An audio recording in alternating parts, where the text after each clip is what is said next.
İstanbul görüşündə Moskva və Kiyev arasında əsir, meyit və yaralıların mübadiləsinə dair razılıq əldə olunub. Buna uyğun olaraq ağır yaralılar və yaşı 25-dən az olan əskərlərin mübadiləsi baş tutacaq. Ukrayna prezidenti Volodymyr Zelenski qeyd edib ki, İstanbulda aparılan danışıqlar zamanı onun nümayəndə heyəti Rusiya tərəfinə təxminən 400 oğurlanmış uşağın siyahısını təqdim edib. Moskva isə cavab olaraq 10 uşağa qədər məsələyə baxmağı təklif edib. Ukrayna lideri Rusiyanın atəşkəsə tam hazır olmadığını da bildirib.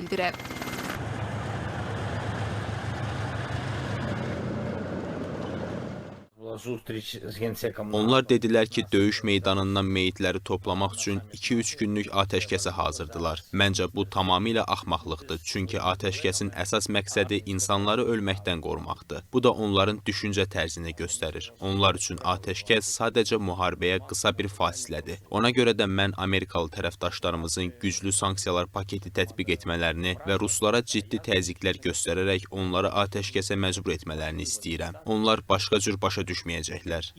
İstanbulda aparılan danışıqlar nəticəsində əldə edilən razılaşma münaqişənin humanitar aspektində mühüm irəliləyiş kimi qiymətləndirilir. Şübhəsiz ki, Türkiyə bu görüşdən bir daha Cənubi Qafqaz və Qara Dəniz regionunda vasitəçi və diplomatik tərəfdaş kimi öz mövqeyini möhkəmləndirdi. NATO üzvü kimi qərblə yaxınlığı və eyni zamanda Rusiyanın müstəqil əlaqələri ona bu tip balanslı diplomatik təşəbbüslərdə mühüm mövqe qazandırır.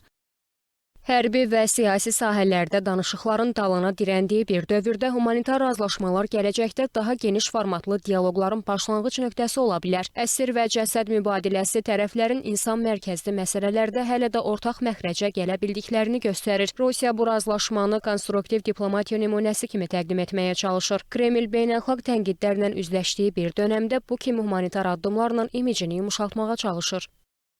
Prosesin uğuru tərəflərin razılaşmalara sadiqliyindən asılı olacaq. Əvvəllər baş verən atəşkəs pozuntuları bu tip humanitar sazişlərə də təhlükə yarada bilər. Razılaşma bir dəfəlik akt olaraq qalarsa, onun strateji əhəmiyyəti azalacaq. Ancaq indi gözlər həm də Birləşmiş Ştatlara yönəlib. İstanbul görüşünün nəticələri Vaşinqton üçün həm taktiki, həm də simvolik baxımdan əhəmiyyətlidir. Birləşmiş Ştatlar bu tip humanitar razılaşmaları diplomatik təzyiq aləti kimi görür. Əgər Rusiya razılaşmalara sadiq qalarsa, Birləşmiş Ştatlar bu nəticələri gələcəkdə daha iri həcmli diplomatik paketlərin müzakirəsi üçün istifadə edə bilər. Məsələn, müvəqqəti atəşkəs, regional təhlükəsizlik sazişi və s. istiqamətində. İstanbulda müəyyən qədər irəliləyiş əldə olunsa da, bu danışıqlar Ukraynanın hörümçək toru əməliyyatının kölgəsində qalıb. Birləşmiş Ştatların Ukraynaya münasibətinin bu əməliyyatla dəyişə biləcəyini deyənlər də var. Buna səbəb Kiyev rəhbərliyinin Tramp administrasiyasını bu hücumla bağlı əvvəldən məlumatlandırmamasıdır. Ağ Ev lideri Donald Trump bunu etimadsızlıq göstəricisi kimi qəbul edə bilər.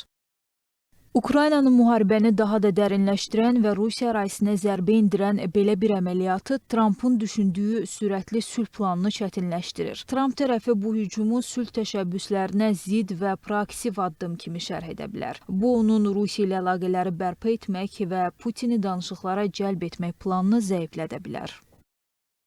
Trumpın əvvəlcədən məlumatlandırılmaması Birləşmiş Ştatlar-Ukrayna münasibətlərində etimad probleminə yol aça bilər. Şərhçilərin fikrincə, bütün bunlar müharibənin yaxın vaxtlarda bitməyəcəyini, əksinə yeni mərhələyə keçəcəyini göstərir.